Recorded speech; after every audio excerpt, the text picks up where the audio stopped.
I think Smash Bros comes into everyone's life at some point. Some people started with this one, or God, I hope not. The series has drastically evolved since its conception, but whichever one you play, you'll notice that they kind of are the same. And that sort of cohesion is comfortable for someone who's a longtime fan. It's nice to know that Mario always faces left in all of his renders. It's good to know the fame didn't get to him. I've been obsessed with this series since I flung this little ketchup chip into my GameCube, from Melee videos in camera mode to making my own series on Wii U and Ultimate. So I think it's safe to say I know the franchise, I've studied the franchise for like 6 years now, so I have a good understanding of it, and I can say the most thoroughly important, influential, and popular game in the entire series is Brawl.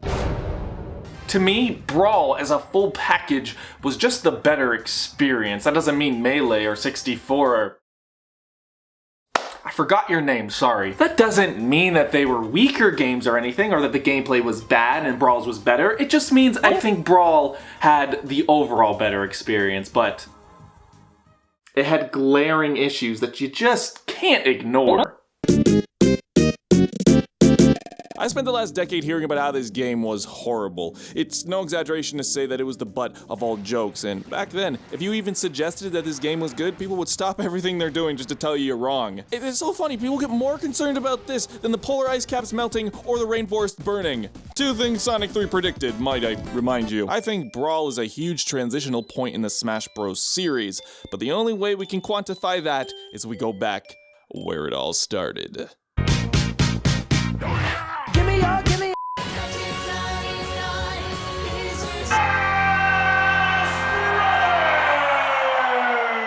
Super Smash Bros. 64. People often call this game a playable tech demo, but do you kiss your mother with that mouth? I think I gotta give them a lot more credit here. Nintendo basically invented a whole other subgenre of fighting game, one that didn't exist before this. And they really love doing this. I mean, who do you think invented kart racing games? Ryan's Toy Review? In short, Smash was trying to develop its own fighting game style, and you could say that Smash 64 was the pilot episode in testing if it would be received well. I wonder if it was. So moving on, I don't think I know a better second entry to any series than... What? Followed up by Melee. I think this is the mark of a truly great sequel. It adds on top of the core gameplay with stuff that adds depth to what was already there without taking anything away.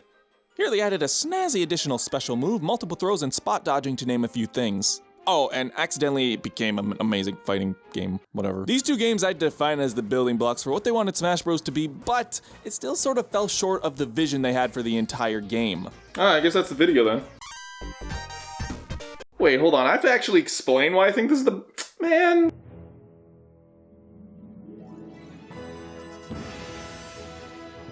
A bit of a bold take for me to say that this is the best in the series, and it's not what I'm saying. I am saying, however, it was the most influential and probably the most important entry to the series. One that really doesn't get a lot of the respect I think it deserves. I'm not just claiming this to ruffle your Fruit of the Looms either. I do believe that Brawl did a lot. 5 main things that, put together, influenced the game to be one of the building blocks for all future Smash games to come, as well as how we'd perceive the series going forward. Downloaded. As you may have noticed by a couple of my videos, I talk about the impact of games on the internet as well as the industry as a whole. I try to ooze out any use I can out of my degree. Think I'm getting a job with it? Basically, I studied how this thing changed these things, and how these things and these things talk to this thing, and how it changed the actions of these guys to build these new things, which all led to dating within your pocket, power outages sort of being a joke now, and those weird cat face filters. In regards to Smash Brothers, today, the online world is centralized around discussion and speculation regarding the release of these games. Smash Brothers news is explosive and lucrative, which pushes creators to make more content on it across multiple media platforms. But back in 2005, what do we use the internet for? God, what's MapQuest cooking up today? While YouTube and other online video was in its infancy, something else was just cooking that was perfect for the online video format. E3 press conferences. In the 2000s though, this event was just related to stockholders, journalists, and media coverage. But we did get the scraps, and oh how tasty those scraps were. I was licking my plate to Honey Hive Galaxy footage shot from off screen. It was fantastic. But this first point is important to how it changed Smash Bros. Because it was one of Nintendo's first games to receive this immense online coverage. But how did they build hype with Smash? Well, this IGN logo splattered video is forever etched into the synapses of my mind, lodged within my hippocampus, reminding me that this is the moment I knew this was my favorite series.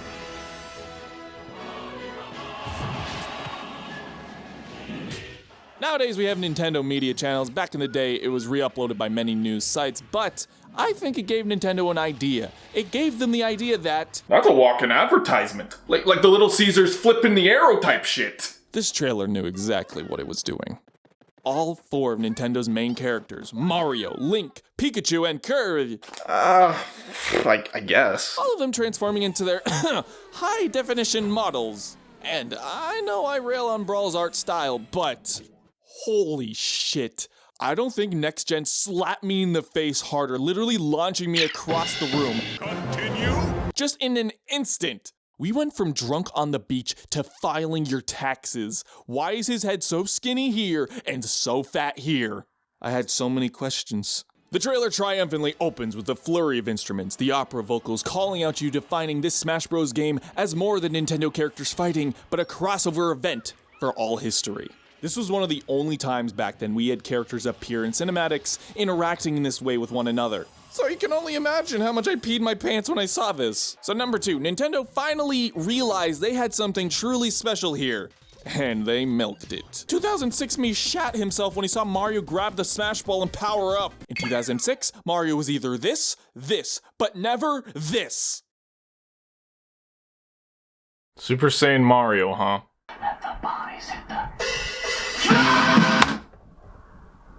That's the whole video, there's nothing more to it. And I made my own recolors. I was a fucking freak. I think this Mario was the very moment Smash went from a bunch of character models added to fill a roster to a delicately crafted crossover of Nintendo history. Which reminds me of the third reason why I think Brawl was when the game changed.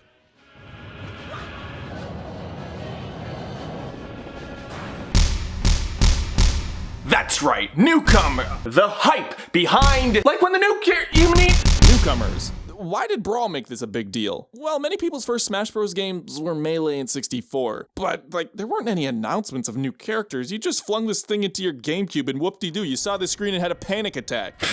Luigi. You just kind of booted it up and you're like, holy shit, there's a prepubescent Link? But there weren't that many people on this roster, that was a lot for us. This marks a huge point where they just said, whoa, hold on. We put any character in this game, and that's a crossover with Mario, Zelda, Pikachu, Pokemon. This is all you need to advertise a Smash game, apparently. Other games have to sell you on its gameplay, its graphics, its story. Smash just has to show you Olimar. When the new characters started getting love and attention, it altered how we view the Smash Bros. Games. Today we get goosebumps at the color of chairs in the background. Can you imagine the days when Wario was a big deal? It made the games an event because it was more than just a game in a vacuum. It could be your chance for your favorite series to be given love in a way they've never gotten outside of their games. And out of Nintendo, no real other franchises get that. There are like some crossover games, but none to the magnitude of Smash Brothers. Of course, newcomers from Nintendo, that's one thing. Today we're gonna be opening one of every single loot box. Today I'm gonna teach you how to make a pizza box. Yeah, isn't there anything on that doesn't involve boxes? Showtime! On top of all of the side characters who could join the fight from other series, you're now telling me it could be any game character? The mere concept that this could be a possibility that characters from vastly different genres and maturity levels could do a crossover with Mario baby games. It's 10 years later and still this shakes the entire game industry. All these little guys together are sort of like Dragon Ball Fusion, mixing up with one another only multiplies their efficacy.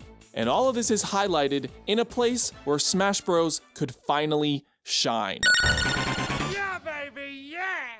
As I said prior to Brawl, these just felt like games. Like Smash Bros was as much a game as Mario Kart, Animal Crossing, Big Rock Odama, but Nintendo did the unthinkable and purchased a web domain. The Smash Bros Dojo, still probably one of my favorite pieces of gaming history that still has not been matched in my opinion. If you don't know, the website was a hub for any and all Smash Bros news. In an era where there weren't social media pages or dedicated media channels for the distribution of news or updates, this was everyone's only place to get the info first. No worries of clickbait thumbnails or people spoiling the ending of Persona 4 just as you started playing it. Thanks. It really just felt like you, your dad's crappy desktop, and a webpage full of information on banana peels. The dojo did more than give us a home for Smash, it also gave us a voice, though a small one, a person that we could attribute to all of the Smash games, the person we could attribute to all of the choices being made, the newcomers, the gameplay balance, and that, well, duh, you know who that is.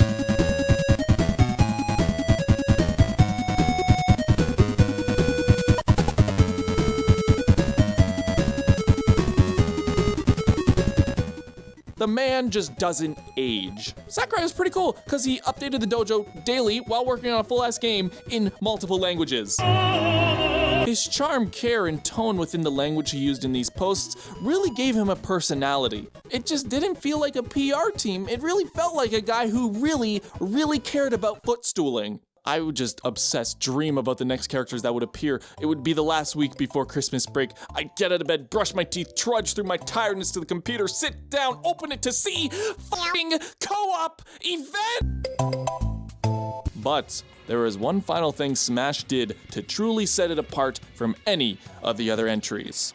It came out. Complete success! So I know this is a point of contention for some of you knuckleheads, but Brawl was actually a good game. First of all these other points were built up onto release, and even still letting us find some secret characters on our own. When I learned about Wolf, Toon Link, Rob, and my dad, it was euphoric.